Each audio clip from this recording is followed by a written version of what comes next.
Hello, everyone, and welcome to the first edition of the Offseason. I'm Benjamin Kelly. This is going to be a weekly program where we keep you up to date on all the happenings of the former and current Naturals players in the respective off-season leagues with a main focus on the Arizona Fall League. Let's get to it. If you're unfamiliar with the Arizona Fall League, it began about a week ago and they've played a total of 7 games. The way it works is it's a 6-team league compiled of every single prospect from all 30 major league organizations, and they're put onto separate teams. The Royals players, they have 8 of them playing for the surprise Saguaros, and they're also playing with prospects from the Texas Rangers, the Pittsburgh Pirates, the Minnesota Twins, and the Boston Red Sox. It's a pretty prospective-laden team. The Royals have 8 players playing for Surprise, with 7 of them having already played for Northwest Arkansas. Making the biggest impact on Surprise so far this season is starting pitcher Josh Stalmon, who ended the season with us here in Northwest Arkansas. The right-hander made his second start of the Arizona Fall League season and worked 4 innings of one-hit baseball, striking out 3 in his latest start on October the 17th. And Stalmon's already 2-0 in that league with 5 strikeouts across 7 innings. He hasn't allowed a run yet, so that means his ERA is 0. On the offensive side, Ryan O'Hearn has made a pretty big impact. He's continued to bat third in the lineup behind Red Sox prospect Yoan Moncada. He's hitting .250 in 5 games played with 2 RBIs as well. He's without an extra base hit, but he's hit safely in his last 3 straight. Corey Toops is hitting .389 in 4 games played for Surprise so far this season with a home run, 3 RBIs, and a couple of doubles. He's batting it near the top of the order as well and also hitting behind Yoan Moncada, the top prospect for the Boston Red Sox. As you can see on the graphic, Eric Stout, another reliever who pitched in Northwest Arkansas this season, he's made a couple of outings. He's got 4 strikeouts across 3 innings so far. And another guy to keep an eye on, Jake Newberry. He didn't play at all with Northwest Arkansas yet, but you can expect to see his face in a Naturals uniform next season. So far, 2 appearances, 2 innings, and 4 punch-outs. He's a 6'2" right-hander. He'll be 21 in November for a 37th round pick in 2012 out of high school. Transitioning into the foreign winter leagues now, in the Mexican League, 3 former Naturals are playing on different teams in that: Benino Pruneda, Tim Melville, and Edgar Osuna. For the full update on those guys and the players in the Venezuelan League, we will have those on our audio podcast, which you can catch on our website at nwanaturals.com. Coming up next, I sat down with Logan Moon last week. We'll hear how his offseason is going and what his favorite Netflix show are. Stay tuned for that. More on the offseason coming up next.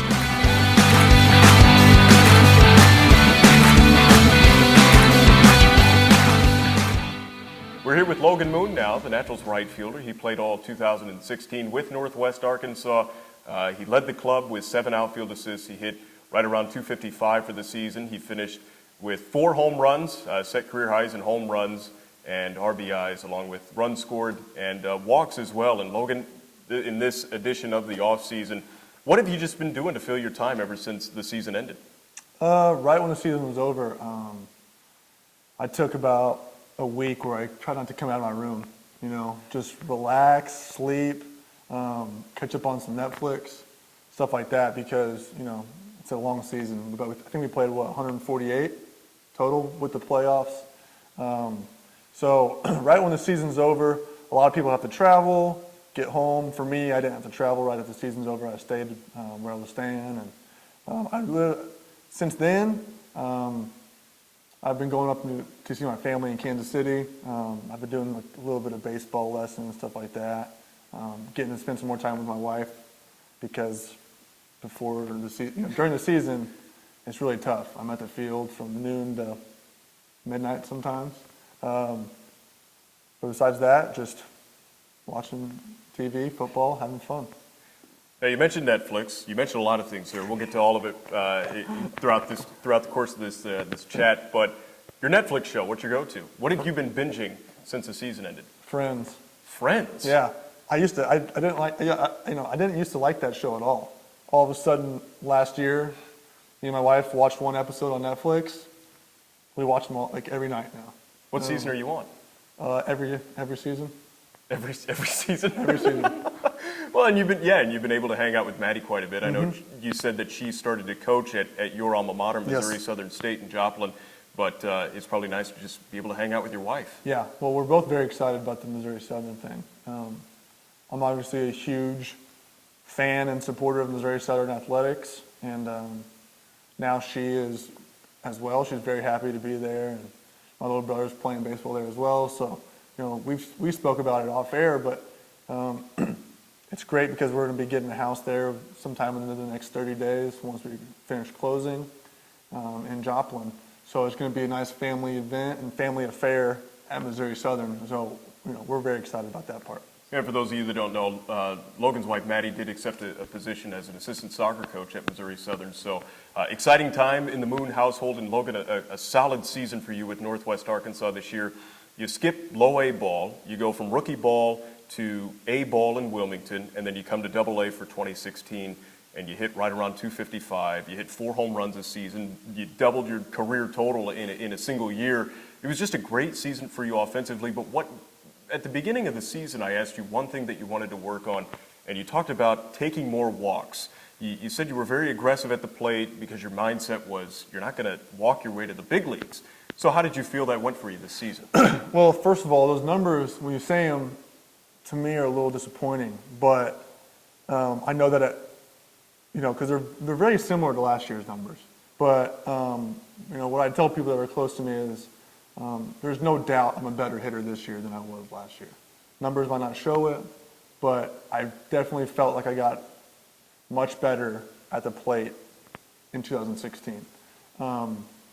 But also when it comes to the walks thing, I don't care if I have a lot of walks in the stats, but I really wanted to eliminate so much of my swing and miss on chase, chasing pitches out of the zone.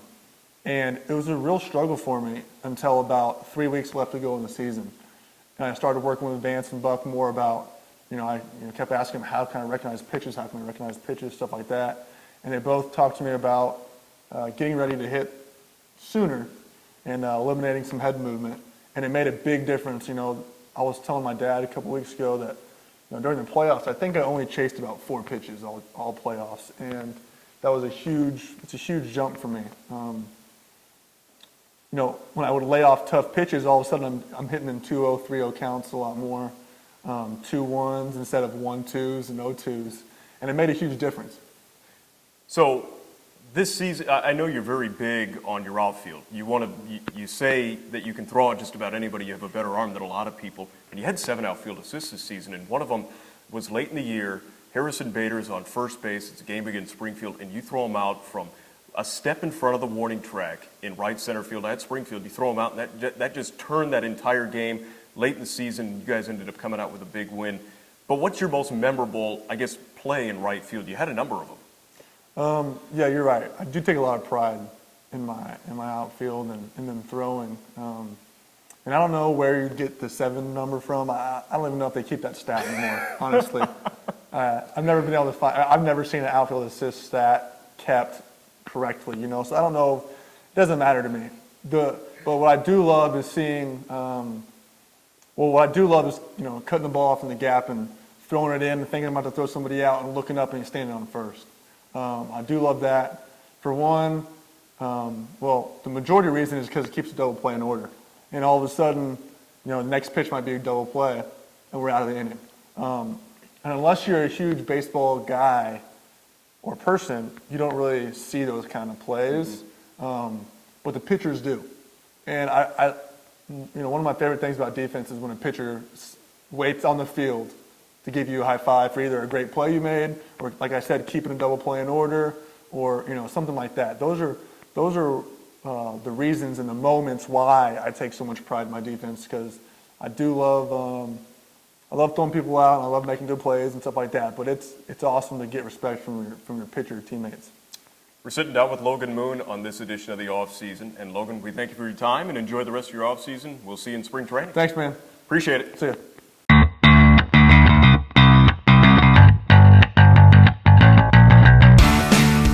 Welcome back to the Offseason. We're wrapping things up here on our first ever edition. And in this portion of the program, we'll update you on some of the current minor league transactions that occurred recently. The Royals recently re-signed former Naturals pitcher Malcolm Culver, the right-hander. Big flame-throwing guy. You remember he pitched out of the bullpen a couple of seasons ago, spent about 3 seasons here in Northwest Arkansas. He'll probably stick back with AAA Omaha and hopefully have a chance to make the big league club out of spring training. Malcolm's 26 years old. In early October, the Royals announced that they re-signed catcher Luis Villegas. He spent just a couple of games in Northwest Arkansas, but keep him on your radar because he has a good chance to be with us, be here in Northwest Arkansas coming out of spring training. And he's having a really good offseason in the Venezuelan Winter League. And for more on his doings, tune in for the podcast version of this update. And one last note, Alan de San Miguel has re-signed with Kansas City, so he'll probably float back and forth again between AAA and AA. Alan, a consistent bat and a really good veteran catcher behind the plate. Always good to keep those guys around. That will do it for the first edition of the offseason. We'll talk to you again next Wednesday when we'll update you on everything happening with the Naturals in their offseason leagues. Thanks for listening, everyone.